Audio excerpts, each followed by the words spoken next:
Howdy folks, today we're looking at Harley Quinn, Black, White, and Red are #1 from 2023 in DC Comics. To start with today, here's some math. 1996 was 28 years ago. What happened in 1996? Well, lots of things, but most pertinent for today, 1996 marked the release of the Batman Black and White miniseries, one of the best-looking comic books in the company's history. A special release that seems barely conceivable today, featuring new Batman work by the greatest comic book artists in the world at that time. Katsuhiro Otomo didn't draw very many Batman stories, and neither did Jose Munoz or Tonino Liberatore or Richard Corbin, and yet they all came out for the very special occasion of an invitation to put their own mark on the Caped Crusader in a one-off special format designed to acknowledge the fact that Black and White was considered both more serious and less commercial as a format. Now, of course, the first Batman Black and White was a massive success, enough so that the book became a template for a new kind of special format. Both Marvel and DC regularly produce books in this format, albeit usually with an added third color, usually red, as here, but occasionally blue or gold, depending on the character. Now, I like these books, but it would be difficult to argue there hasn't been significant mission drift over the years. Rather than being a once-in-a-generation invitation-only special event for elite creators, they're now simply spotlights for excellent current creators. I hasten to add, that's not intended as shade at any of these creators, simply an observation. The lead story here is written by Chip Zdarsky, currently writing Batman, and drawn by Kevin Maguire, no stranger to DC characters. It's a very nice-looking story, and also fun to see Maguire producing new sequential work. Everything is done on computers now, however, so the absolute joy of the original, seeing that ink spilled by the masters and scraped around the page without the colorist around to get in the way, is wholly gone, replaced by the digital precision of well-placed shades of gray and red. My question, what here needed the lack of color to get over? Natasha Bustos' work on the second feature from a script by the ever-enjoyable Leah Williams is an excellent-looking story that uses so much red it probably could have worked just as well without any red at all. Tom Riley seems to be the one of the first batch to really exploit the frisson of putting large fields of spotted blacks against that ubiquitous crimson. Howdy folks, today we're looking at Harley Quinn, Black, White, and Red are #2 from 2023 in DC Comics. This series provides an opening to discuss one of the more interesting divides in current fandom, the disposition of Harley Quinn. Harley has inarguably become one of the most popular characters in the line, able to support multiple spin-offs and special projects. At the same time, the character now is significantly different from how she was portrayed for much of her first 2 decades, with the most critical changes stemming from the period of the New 52. There's a dividing line for fandom and creators both. Many older fans detest the modern Quinn as a latter-day Deadpool created by bending the character completely out of shape.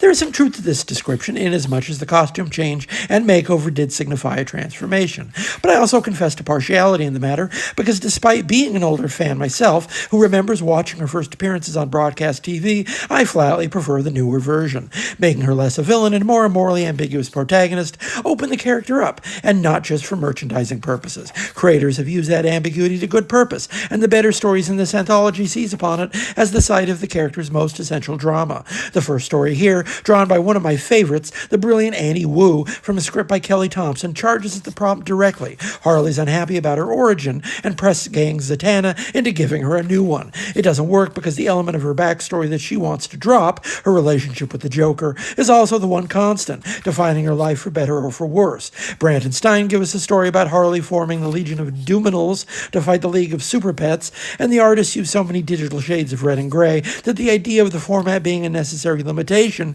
seems completely moot.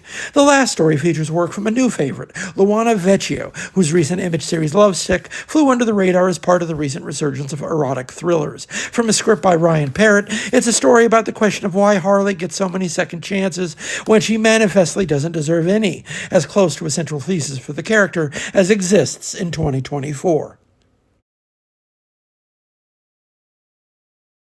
Howdy folks, today we're looking at Harley Quinn, Black, White, and Red are #3 from 2023 in DC Comics. We continue our spotlight on the Maid of Mirth with 3 features drawn by 3 distinguished artists, all beneath a cover by Cliff Chiang.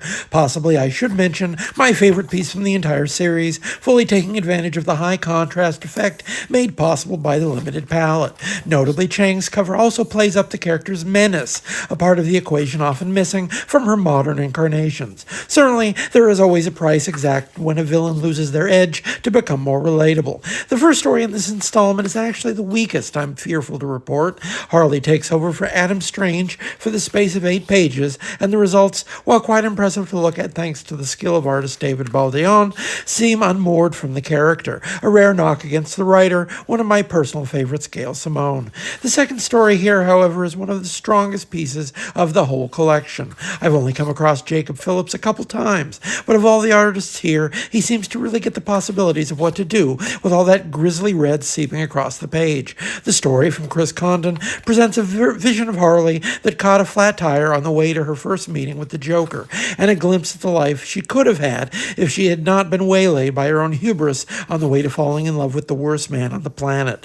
This one, touching as it does the question of what the character could have accomplished under slightly different circumstances, touches deep at the wellspring of regret underpinning every later iteration. Finally, the last story features art by rising star Junie Ba, co-written by Aditya Bidikar. You might know Bidikar better as a letterer for some of the better books of the last couple of years, and Junie Ba has seen his profile rise steadily as a result of work such as Monkey Meat for Image, in addition to striking cover work across the mainstream. It's about Harley recovering from the worst breakup of her life and getting a cat. It's also, strangely, the second story in this book about carnivorous plants trying to eat cats, which strikes me as an odd coincidence. In contrast to Phillips, Ba uses the red sparsely as a highlight, and it works well, an intrusive presence against Ba's well-composed storytelling.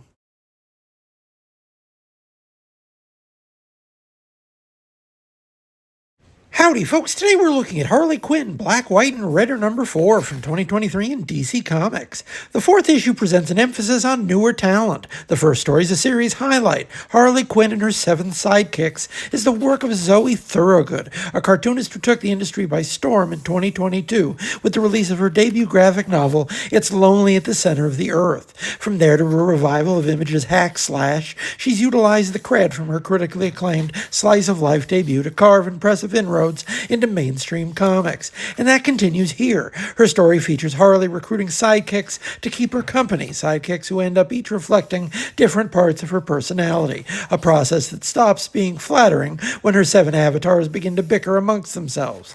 The second features a team-up between Kyle Starks and Chris Schweitzer, the last name being unfamiliar to me, but a glance at his bibliography tells me that's an oversight on my part. This story is about Harley getting even with a misogynist creep from her college days who just happens to become a gangster. Really nice work here from Schweitzer, an appealing style with rock-solid fundamentals. Finally, the last story features a reunion of the creators from one of my favorite Image series of recent vintage, Above Snakes by Sean Lewis and Hayden Sherman. This couldn't be further from that, however. That was a psychedelic Western epic. This is a story about a geriatric Harley putting her tights back on because she's the only person available to stop the alien invasion that's interrupted her soaps. I like their occasionally abrasive use of the 3-color format. It definitely pops, and louder than most of the rest of the collection. The series continues to shine a spotlight on just how open-ended a character she's become. Some fans still gripe about the fact that she's no longer actually a villain, and really, it's not like they don't have a point. I still prefer Venom as a villain, after all. As I've said before, something's always lost in the change, but hopefully, more is gained. Howdy, folks. Today we're looking at Harley Quinn, Black, White, and Red, number 5 from 2023 in DC Comics.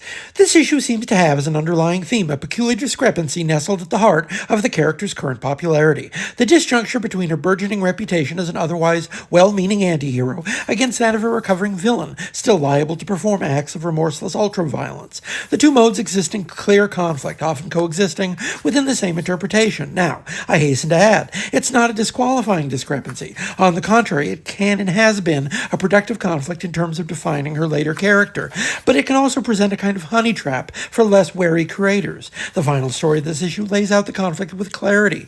Harley kidnaps a cosplayer, gaining clout for pretending to be her, ties her to a chair, and commits potentially lethal battery with a giant mallet.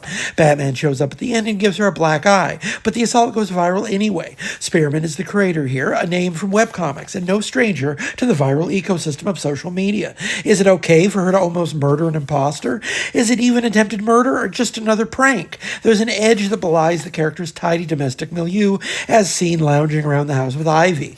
The second story in the book by Justin Halpern and Kath Lobo identifies another aspect of this friction, Harley's association with the Suicide Squad, a staple of the character since the New 52, and an involvement that often seems to fly in the face of the character's status quo. Is she actually a villain or not? It was during her involvement with the squad that she murdered hundreds of children in Detective Comics 23.2 in 2003, a story they've done their best to never mention again. Halpern and Lobo's story features Quinn interacting with actual villains on a plane ride, including Zsasz and Bane, to name just two unrepentant murderers who aren't going to be getting redemption arcs anytime soon. Finally, the first story here is without a doubt the highlight. Bill Evely, who you might know better from her recent run on Supergirl, alongside Mateus Lopez. Give us a bit of an Elseworld spin, a version of Harley from the English Renaissance. Completely drained of humor, this story is about stark revenge against the hell of domestic abuse, and the scapegoating of women then and now who dare to defend themselves. Without a single punchline in sight, the story drills down to the precise core of what makes the character so resonant to so many people. Howdy, folks. Today we're looking at Harley Quinn, Black, White, and Red number 6 from 2023 in DC Comics. And so our journey ends with 3 more stories dedicated to illuminating different facets of a multifarious character. I confess I'm a sucker, not just for Harley, but for this brand of anthology. It's an artist spotlight above all else, showcasing different approaches to the same test. 8 pages, 3 colors, no limit but your imagination. Even the stories that don't work as well are still interesting as formal challenges, and the best stories are able to use those limitations to sublime effect. As a character study, it's undeniable that the series paints a portrait of Harley Quinn as open to many interpretations, enough so that this very diversity of interpretations, far from being a weakness exaggerated by the character's popularity, is itself a thematic beat. The second story here, written by wunderkind Dennis Camp with art by Fabio Beveris, touches on a version of the character only recently emphasized in her own book. Harley is an actual doctor, once again doing her best to help people, albeit in the least helpful way possible. I like Veris's art, strong on expression and body language, perfect for a story about a therapy session gone horribly awry. The third and final story in the book by current Catwoman scribe Teenie Howard, along with artists Wook Jin Clark and Babs Tarr, offers an origin of sorts for an older team, the Gotham City Sirens. The art is loose and ingratiating, and the ending offers a return to these characters at some point down the road. You know I'm on board with that, given my track record as someone who habitually buys comic books starring sexy ladies loosely affiliated with Batman. But it's the first story of this issue that offers up something resembling a thesis for the series as a whole. Bruno Redondo is both drawing and writing here, a story explicitly devoted to asking the question of what exactly Harley Quinn is doing in so many different stories. She breaks the fourth wall to have a chat about just that very thing. Redondo pins Harley's core theme down to a simple notion, resilience in the face of not necessarily insurmountable odds, but against one's own worst mistakes. Harley's troubles are overwhelmingly of her own making in whatever incarnation, but her willingness to overcome a stacked deck holds universal appeal, especially given her all-too-human willingness to accept the fact that she stacked the deck herself. Redondo's a fantastic draftsman, no qualifications, even if I'm not as familiar with him as I could be. That's a consequence of him drawing so much of Nightwing, a character whose appeal remains steadfastly opaque. You can't make me care about Dick Grayson. I believe I've already made my preferences known.